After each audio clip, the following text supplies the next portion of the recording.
नमस्कार। उत्तराखंड की खबरों में आपका बहुत बहुत स्वागत है। मैं हूं आपके साथ आश्रुति भूरा। बुलेटिन का आगाज करेंगे।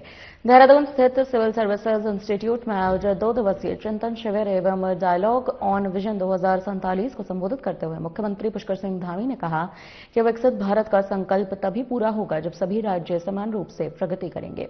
उन्होंने कहा कि उत्तराखंड को अपनी भौगोलिक परिस्थितियों, संसाधनों और संभावनाओं के अनुरूप स्पष्ट और दीर्घकालिक विकास रणनीति तय करनी होगी। मुख्यमंत्री ने कहा कि प्रधानमंत्री नरेंद्र मोदी के विजन के तहत वर्ष 2047 तक भारत को आत्मनिर्भर, सशक्त और वैश्विक नेतृत्वकर्ता बनाने के लिए ठोस और समयबद्ध योजनाओं पर कार्य किया जा रहा है।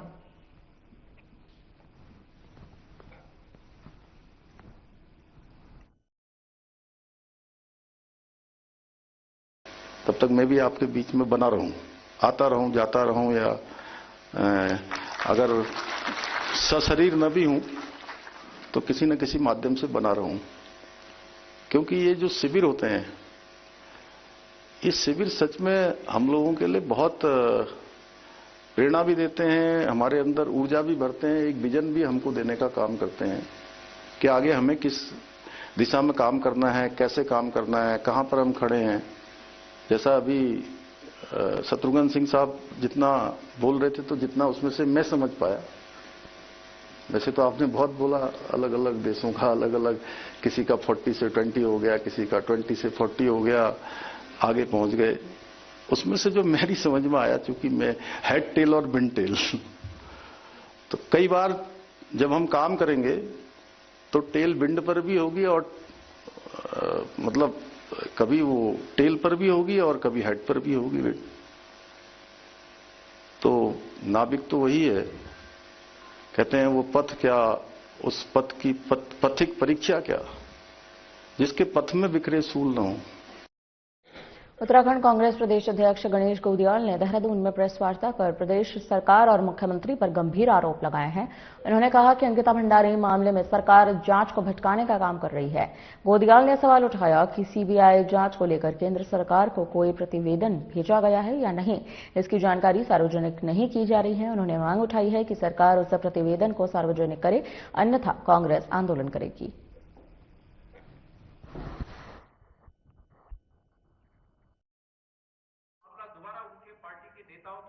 आज की प्रेस वार्ता 3 बिंदुओं पर थी। नंबर 1 बिंदु, अंकिता भंडारी हत्याकांड में लगातार प्रदेश की सरकार और मुख्यमंत्री जी जांच को भटकाने का काम कर रहे हैं। हमारा आरोप आज भी यथावत स्टैंड करता है।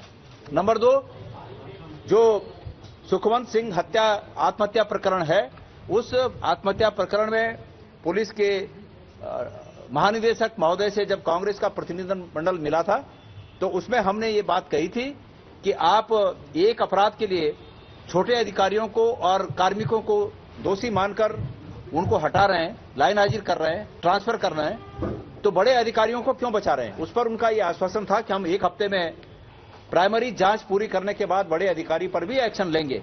हम उनसे जानना चाहते हैं कि उस पर क्या निर्णय हुआ।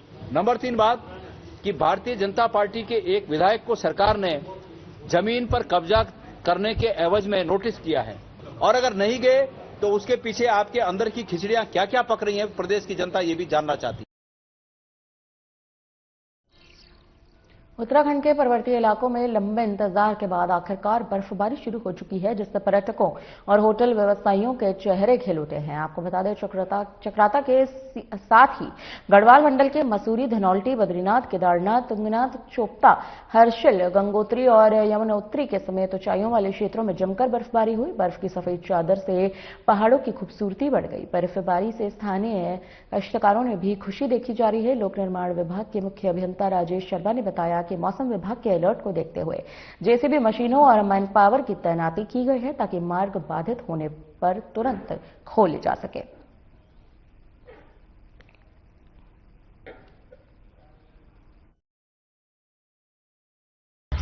इसमें हमने अपने फील्ड में सभी को इंस्ट्रक्शन दे दिए हैं कि जितने भी हमारे स्नो बाउंड एरियाज हैं, उसमें यातायात को त्वरित गति से खोलने के लिए वहां पर हम अपने जेसीबीज इत्यादि डोजर जो हमारे एक्सकेवेटर हैं वो सब रखें। इसके अलावा जो हाई एल्टीट्यूड पे, जैसे हम अगर NH 107A की बात करें, जो हमारा इधर चमोली से कुंड का रोड है, उसमें इधर सब जगह हमने स्नो ब्लोअर रखने के लिए भी आदेश दिए हैं, ताकि किसी भी अगर ऐसे जो बर्फबारी होने की संभावना है तो वहां पर हम तत्काल अपनी सड़कों को खोल के यातायात को व्यवस्थित करें। फाइनली 2026 की सीजन की पहली बर्फबारी लोखंडी चक्राता में शुरू हो गई है, जिसका बेसब्री से सभी होटल वासियों और पर्यटकों को इंतजार था और इस बर्फबारी की काफी जरूरत थी इन टर्म्स ऑफ आपका होटल व्यवसाय के लिए भी और खेती बाड़ी के लिए भी, सेब की जो लोग खेती बाड़ी करते हैं। और आज उम्मीद है कि पूरा फोरकास्ट दिया हुआ है स्नोफॉल का, उम्मीद है काफी अच्छी खासी स्नो पड़ जाएगी, जो कि खेतों के लिए और पर्यटन के हिसाब से हम सभी क्षेत्रवासियों के लिए बहुत ही लाभदायक रहेगा। और जो लोग टूरिस्ट आ रखे थे उनका आना भी सक्सेसफुल हो गया, जिन्होंने एक हफ्ते पहले से लोखंडी में अपनी बुकिंग्स करवा रखी। उत्तराखंड के कृषि मंत्री गणेश जोशी ने देहरादून में कृषि एवं उद्यान विभाग के अधिकारियों के साथ बैठक कर प्रदेश में बारिश न होने से फसलों को हो रहे नुकसान की समीक्षा की है। बैठक के दौरान मंत्री ने फसल नुकसान के सही और स्पष्ट आंकड़े न मिलने पर कड़ी नाराजगी जताई। उन्होंने अधिकारियों को निर्देश दिए कि जिलेवार सर्वे कर बारिश की कमी से हुए नुकसान का त्वरित और वास्तविक आकलन कर रिपोर्ट प्रस्तुत की जाए। कृषि मंत्री ने स्पष्ट किया है कि किसानों से जुड़े मामलों में किसी भी प्रकार की लापरवाही बर्दाश्त नहीं की जाएगी। स्थिति का लगातार आकलन कर रहे हैं, हमारे अधिकारी लगातार उनके संपर्क में हैं। अभी तक 18% सटीक का आकलन मिला है और 33% तक का मुआवजा भारत सरकार देती है। उसके बाद भी कहीं दिक्कत होगी तो सरकार किसानों के साथ में खड़ी है। और जैसा कि मौसम विभाग का अनुमान है 23 तारीख से बारिश होने की संभावना है, तो हमारे ऊपर प्रभु से प्रार्थना है कि 23 तारीख को अगर बारिश होगी तो उसके बाद अधिकारियों ने बताया कि हम उसको रिकवर कर सकते हैं। हमारी बाबा बद्री केदार से प्रभु से प्रार्थना है कि ये बारिश हो। डिजिटल युग में उत्तराखंड का स्वास्थ्य विभाग भी तेजी से डिजिटल होने की दिशा में लगातार आगे बढ़ रहा है। आपको बताते चलें, देहरादून जनपद के सरकारी अस्पतालों में डिजिटल पर्चा प्रणाली को बढ़ावा दिया जा रहा है ताकि मरीजों को बेहतर और पारदर्शी सेवाएं मिल सके। हालांकि नेटवर्क की समस्या और लोगों की कम दिलचस्पी इस व्यवस्था में बड़ी चुनौती बनी हुई है, जिसको लेकर विभाग को लगातार शिकायतें मिल रही हैं। इस पर प्रतिक्रिया देते हुए मुख्य स्वास्थ्य अधिकारी देहरादून डॉक्टर मनोज कुमार शर्मा ने कहा कि किसी भी नई व्यवस्था को अपनाने में शुरुआती दिक्कतें आती हैं।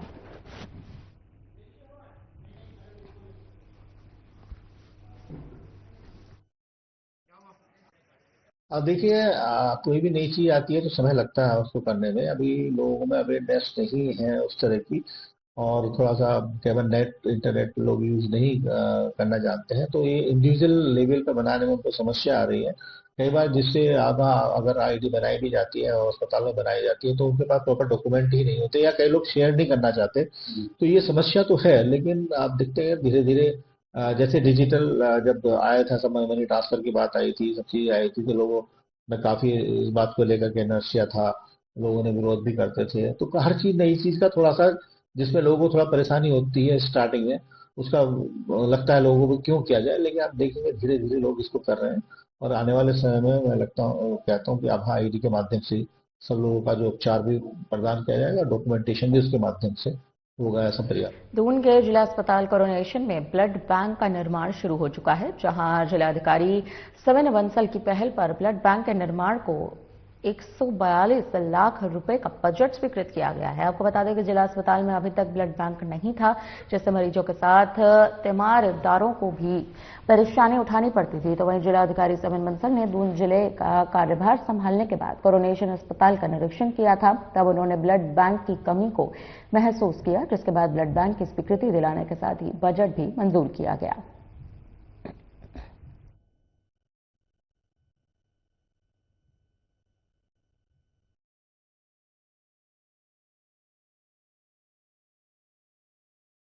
देखिए, उसमें 3 चरण थे। पहला कंस्ट्रक्शन फेज, सेकंड हमारा इक्विपमेंट्स की आपूर्ति और थर्ड हमारी मैन पावर की भर्ती। तो जो कंस्ट्रक्शन फेज है वो हमारा मिड फेब कंप्लीट हो जाएगा, और जो बजट है उसके लिए कई माह पूर्व डीजी ऑफिस और शासन को अवगत कराया जा चुका है कि लगभग 1 करोड़ का बजट इक्विपमेंट्स के लिए चाहिए। और हमने डीजी को, सीएमओ को ये भी अवगत कराया है कि यदि कहीं से कोई कंस्ट्रेंट्स हैं बजट के तो यहाँ जिला स्तर से भी उनको बजट की आपूर्ति तो कर दी जाएगी। पर जो मैन पावर है, अभी जो हमारी उपलब्ध मैन पावर है, कोऑर्डिनेशन में पैथोलॉजिस्ट हैं, कुछ हमारे टेक्नीशियंस हैं, वो कुछ सरप्लस में भी हैं, तो उनसे ये ब्लड बैंक का हमारा संचालन करवाया जाएगा जब तक कि हमारी एनएचएम में जो सप्लीमेंट्री प्लान है या हमारी जो रेगुलर पद हैं वो स्वीकृत नहीं हो जाते। उत्तराखंड विधानसभा के अध्यक्ष और कोटद्वार विधायक ऋतु खंडूड़ी भूषण ने बसंत पंचमी के पावन अवसर पर कोटद्वार स्थित ऐतिहासिक और पौराणिक स्थल कण्वाश्रम में चक्रवर्ती सम्राट महाराज भरत की भव्य मूर्ति का विधिवत उद्घाटन किया। इसे जन समर्पित भी किया। तो वहीं इस अवसर पर विधानसभा अध्यक्ष ऋतु खंडूड़ी भूषण ने बताया कि मुख्यमंत्री पुष्कर सिंह धामी की घोषणा के अंतर्गत कण्वाश्रम में महाराज भरत की मूर्ति स्थापना और मंच निर्माण कार्य का लोकार्पण किया गया है।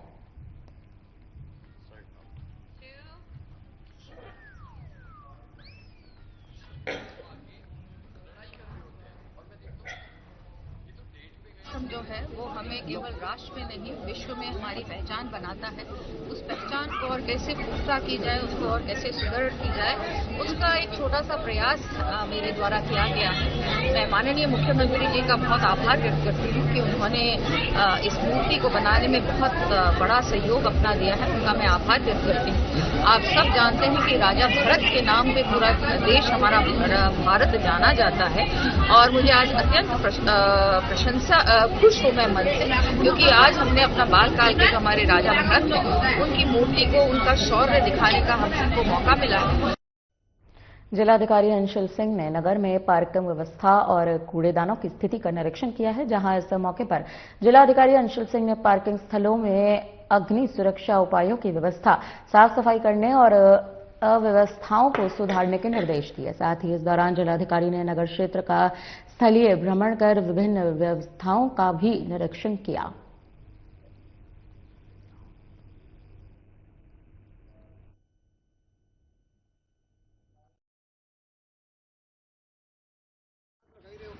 देखिए, कूड़ेदान का तो निरीक्षण जो करा गया तो उसमें म्युनिसिपल कमिश्नर साहब से बात हुई और हमारे मेयर साहब भी साथी में, तो उन्होंने भी निरीक्षण करा।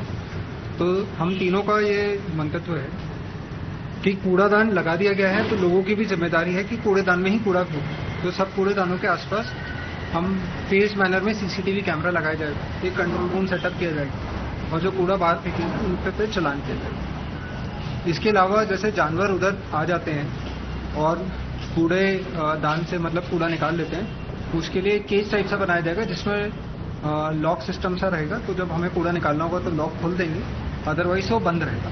इतना स्पेस रखेंगे कि आप कूड़ा फेंक सको और जानवर अंदर ना कर पाए। तीसरा, हमने पार्किंग का जो सर्वे करा है, पार्किंग देखा गया 2 पार्किंग ऑलमोस्ट हमारी कंप्लीट हो गई है। तो सीएनडीए से बात कर ली है हम लोगों ने एंड इसको हम जल्दी से चालू करने की कोशिश करें। Hopefully by end of Feb ये पार्किंग हमारी सारी स्टार्ट हो जाएगी। तो मैं आशा करता हूं ये पार्किंग स्टार्ट होने से जो हमारा ट्रैफिक का इशू है वो भी हम सॉल्व करें।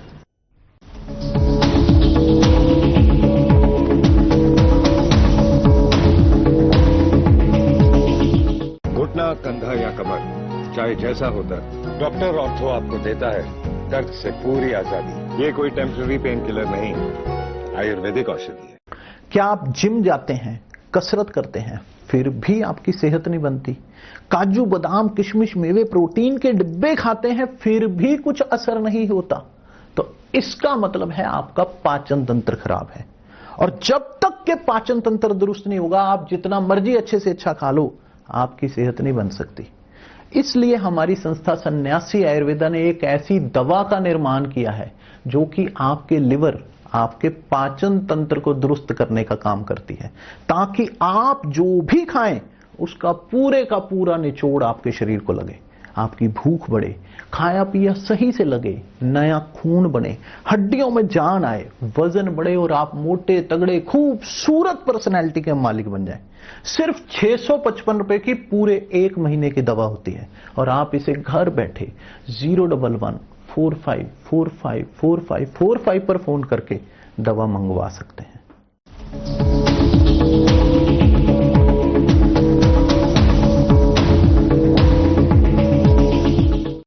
मुख्यमंत्री पुष्कर सिंह धामी ने सीएम हेल्पलाइन पर आने वाली शिकायतों के निस्तारण के लिए अधिकारियों को सख्त निर्देश दिए हैं। उन्होंने कहा कि सभी शिकायतों का निस्तारण एक निश्चित समय के तहत किया जाएगा। साथ ही देहरादून के जिलाधिकारी सविन बंसल ने भी अपने सभी अधिकारियों को कड़े निर्देश दिए हैं कि सभी विभाग में आने वाली शिकायतों को गंभीरता से लेते हुए उनका त्वरित निस्तारण किया जाए।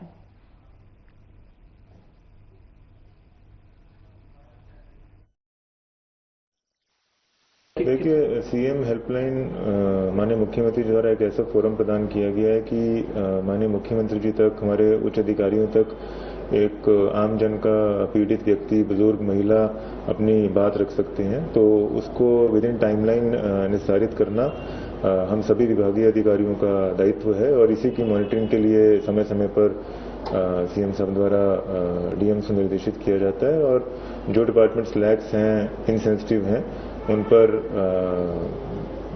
न सिर्फ डिनाउंसमेंट बल्कि आगे अनुशासनात्मक कार्रवाई फॉर्मली अमल में लाई जाएगी। बद्रीनाथ धाम के कपाट इस साल 23 अप्रैल को सुबह 6:15 पर खोले जाएंगे। परंपरा के अनुसार वसंत पंचमी के दिन नरेंद्र नगर स्थित टिहरी राज दरबार में राजपुरोहित ने पंचांग गणना के आधार पर कपाट खोलने की तिथि और मुहूर्त की घोषणा की है। तो वहीं दूसरी ओर चमोली स्थित रुद्रनाथ के कपाट 18 मई को श्रद्धालुओं के लिए खोले जाएंगे, जिसकी तिथि गोपेश्वर के गोपीनाथ मंदिर में पंचांग गणना के बाद तय की गई।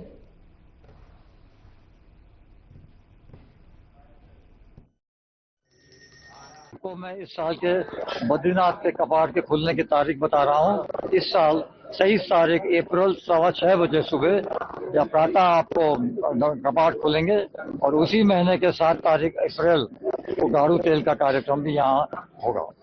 धन्यवाद। क्या संदेश देना चाहेंगे आप जनता को? ये सब सुरक्षित आए, सुखद आए और आपकी यात्रा सफल हो। इस साल आत्मनिर्भर उत्तराखंड थीम के तहत भारत पर्व में उत्तराखंड की झांकी प्रदर्शित की जाएगी, जहां आगामी 26 से 31 जनवरी तक दिल्ली के ऐतिहासिक लाल किले में भारत पर्व के दौरान उत्तराखंड की विकास यात्रा के दर्शन कर सकेंगे। जिस पर और जानकारी देते हुए नोडल अधिकारी के एस चौहान ने बताया है कि आत्मनिर्भर उत्तराखंड झांकी के ट्रैक्टर सेक्शन में पारंपरिक वाद्य यंत्रों, ढोल और रणसिंगा की आकर्षक तांबे की प्रतिक्रिया है, जो उत्तराखंड की समृद्ध सांस्कृतिक विरासत के साथ शिल्पी कारीगरों की कलात्मक प्रस्तुति का प्रतीक है।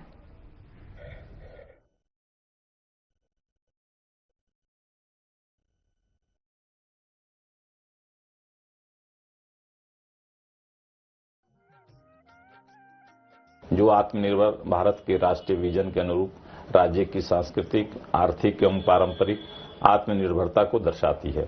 इस झांकी को आम जनमानस के लिए 26 जनवरी से 31 जनवरी तक दिल्ली के लाल किले में देखा जा सकता है।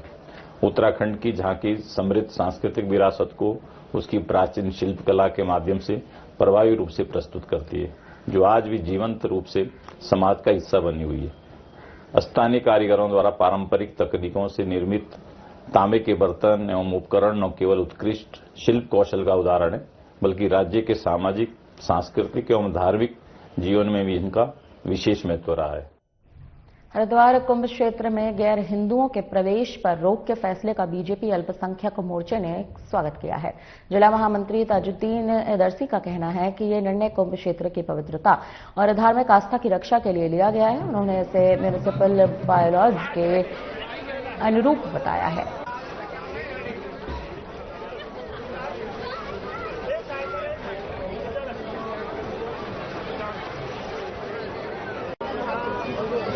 मैं तो सरकार के निर्णय को बहुत अच्छा देखता हूं, अच्छा निर्णय है और इसमें जो है हमारे हिंदू भाइयों की आस्था का सवाल है और इसके लिए लेकर के हमें खुद भी ये सोचना चाहिए, ये अपने अपने धर्म की आस्था है, हमारे लोगों को वहां नहीं जाना चाहिए। सरकार का बहुत अच्छा निर्णय है, इसमें जो है रोक लगेगी, जो गैर हिंदू लोग हैं वो वहां नहीं जाएंगे। ये बहुत अच्छी पहल है सरकार की। चंपावत नगर पालिका सभागार में पीएम स्वनिधि योजना के तहत आपको बताते चले कि संचालित क्रेडिट कार्ड का प्रधानमंत्री नरेंद्र मोदी ने वर्चुअल शुभारंभ किया, जहां इस अवसर पर क्रेडिट कार्ड के जरिए फर्ण व्यापारियों को स्वरोजगार करने में मदद के लिए ये योजना चलाई गई है, जिसके माध्यम से इनको 50 दिन तक लोन मिलेगा और नगर पालिका की ओर से नगर क्षेत्र में अपनी दुकानों के माध्यम से अपने रोजगार को आगे बढ़ाने के लिए ये क्रेडिट कार्ड आदि मदद भी करेगा।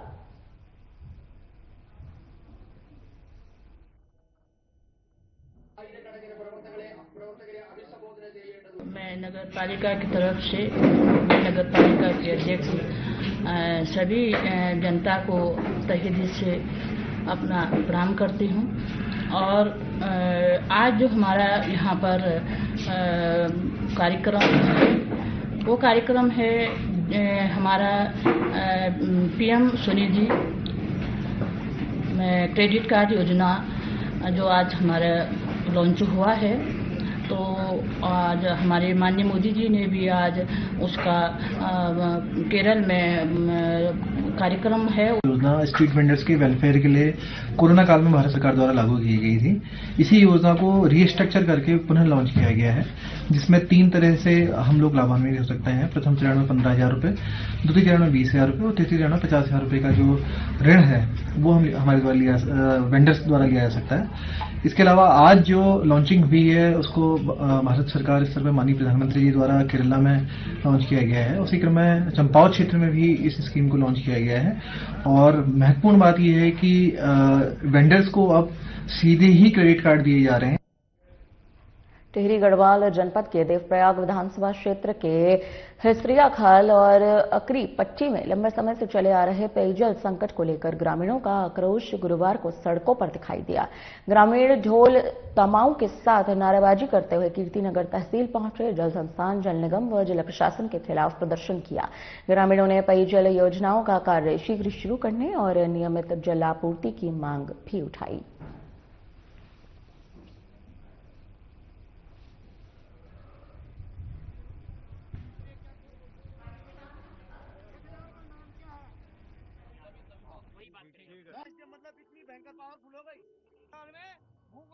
और प्रशासन की लगातार उपेक्षा के कारण पेयजल आपूर्ति जो हिसराखाल पट्टी और ओकरी पट्टी है उसमें नहीं हो पा रही है।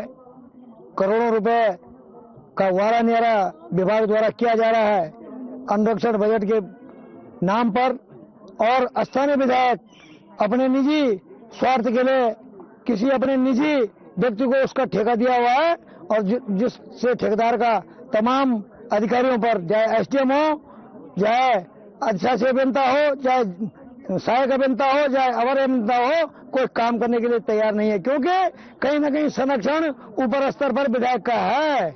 और मेरा विधायक जी को एक निवेदन है कि आप ठेकेदार के प्रति जवाबदेही न हो, आपकी इस जनता के प्रति जवाबदेही है जिसका आपने ठेका नहीं ले रखा है। आपने सिर्फ और सिर्फ कुछ ठेकेदारों को पनपाने के लिए, अपनी रिश्तेदारी निभाने के लिए इस योजना का नाश किया जा रहा है, और वो अधिशासी अभियंता ने स्पष्ट कह दिया है। ये है कि हमें पानी चाहिए, पानी चाहिए। पानी बहुतों सालों से हमारे घर पे पानी नहीं आता, नल दिया, जल नहीं दिया, इसलिए हम यहाँ पे आए।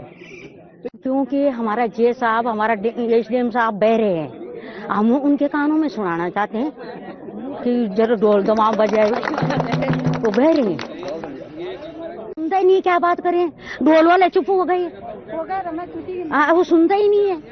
अब क्या करें, ढोल से भी नहीं सुना, कुंभकर्ण ने सुना पर उसने नहीं सुना, उसने तो सुना लेकिन उसने जय साहब ने नहीं सुना। वो कहते हैं जो मर्जी वो करो, मैं उठने वाली नहीं हूँ। 15-16 लाख खा के जनता को तो इतना पता ही नहीं है ना। मैं एक दूसरे से लगा रहता हूँ, क्योंकि मैं परेशान हूँ इसलिए लगा रहता हूँ। 15-16 लाख खा के बैठ गया चुप करके, इसलिए जो है वो जो पंपिंग सही करता है मिस्त्री वो नहीं आ रहा, उसका वेतन नहीं पहुंचा। हाँ, आज लछमोली और हिसरिया खाल के ग्रामों से लोग आ रखे थे तथा संबंधित ग्राम सभाओं के जनप्रतिनिधि भी यहाँ पे आए हुए थे। इन्होंने सांकेतिक धरना तहसील परिसर में दिया और इसमें लोगों की पेयजल से संबंधित जो समस्याएं थी, संबंधित विभागों को भी यहाँ पे बुलाया गया, जल निगम और जल संस्थान। और जल निगम ने स्पेशली आश्वासन दिया है कि 5 फरवरी 2026 तक जो लचमोली हाडीम पेयजल योजना है ये पूरे रूप से संपूर्ण रूप से संचालित होना शुरू हो जाएगी, और जिससे कि जो आम जनमानस की पेयजल की समस्या है, जो किल्लतों का सामना करना पड़ रहा है, वो भी दूर होगी। जल निगम और जल संस्थान दोनों के लिए ये योजना एक तो सप्लाई की इनकी समस्या दूर हो जाएगी, और जो पंपिंग की भी जो समस्याएं आ रही थी वो भी दूर हो जाएगी। फिलहाल के लिए इस बुलेटिन में इतना ही। मुझे दीजिए इजाजत। नमस्कार।